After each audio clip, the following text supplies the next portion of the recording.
こんにちは、サワディです。今日はコンビニ抹茶を紹介します。この YouTube はサワディが日本中を旅しながら優しい日本語を皆さんと勉強していく YouTube です。皆さん、日本のコンビニはご存知ですか？セブンイレブン、ローソン、ファミマ、この3つが日本中どこにでもあります。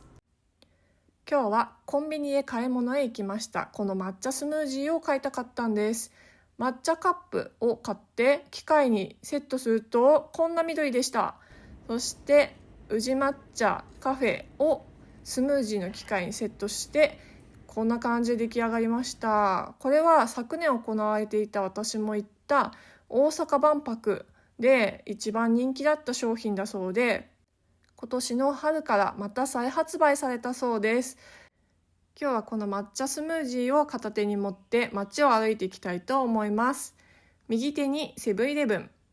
そして進んでこの抹茶スムージー420円だったんです。京都の老舗のお茶屋さんが出しているもので、老舗というのは長い歴史を持つ伝統のあるお店という意味です。すっごい濃厚で美味しかったんですよね。いや、美味しい。すごい美味しい。そんな美味しいスムージー持ちながら横断歩道で車を待ち、またローソン見えてきました。やっぱりコンビニが東京は多いと思います。今日5月で半袖の人もいたり、私はマフラーしてますけど、後ろの人たちは長袖着てますね。涼しかったり寒かったりちょっと風が強かったので、私はマフラーをつけました。少年が自転車を漕いでいって、またファミリーマートが見えてきて、あんまりいつも意識してないですけど、こうやって街を歩いてみるといろんなところにコンビニがすぐあって、やっぱり便利だなぁと感じることが多かったです。またセブンイレブンが見えました。セブンイレブン、ローソン、ファミマを見てきましたが、コンビニの中には ATM もあるんです。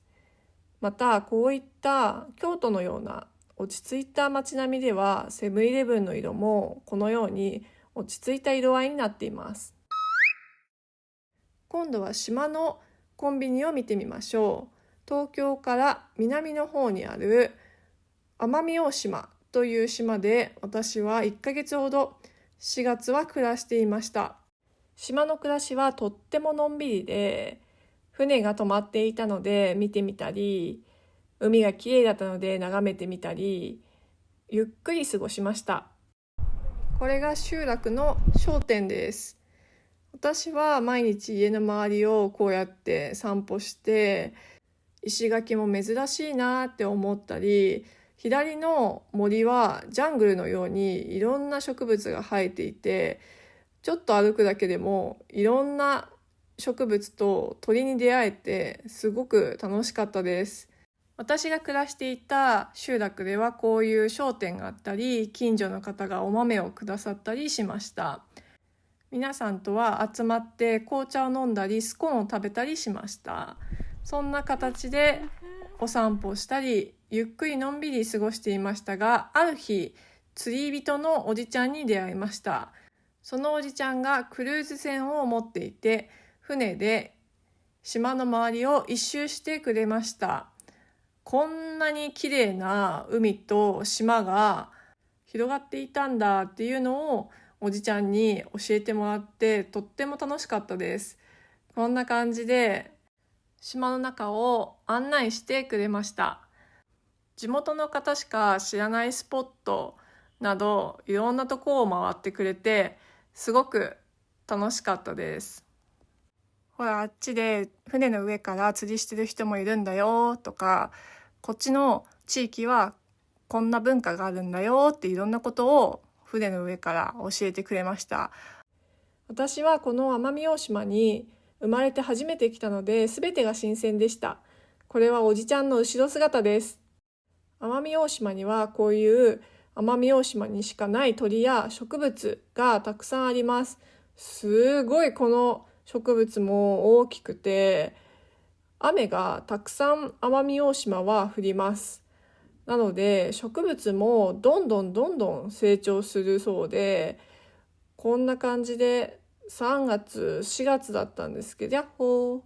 だったんですけど、植物がどんどん大きくなっていました。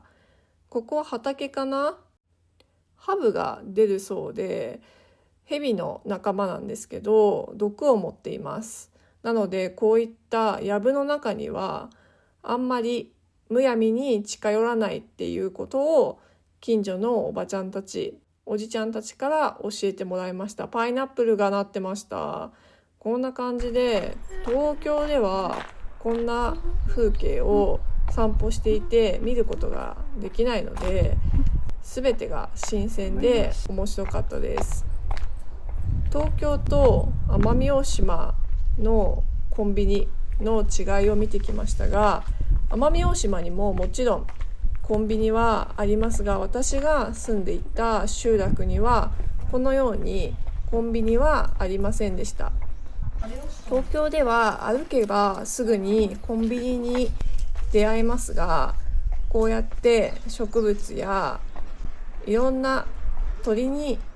出会いながら毎日生活をしていました。鳥の声がやっぱり綺麗ですよね。そしていろんなものをこんな感じでキョロキョロ見ながら観察して楽しんでいました。皆さんの国にはコンビニのような場所はありますか？24時間開いていて何でも買える場所、そして島では私がお豆をもらったように人と人とがつながるような小さなお店もあります。そういった小さなお店は皆さんの国にはありますか？よかったら皆さんの国にはどんなコンビニのような場所があるか教えてください。コメントでぜひお待ちしています。のんびり島暮らしを後にして私は来週は富士山へ行きます。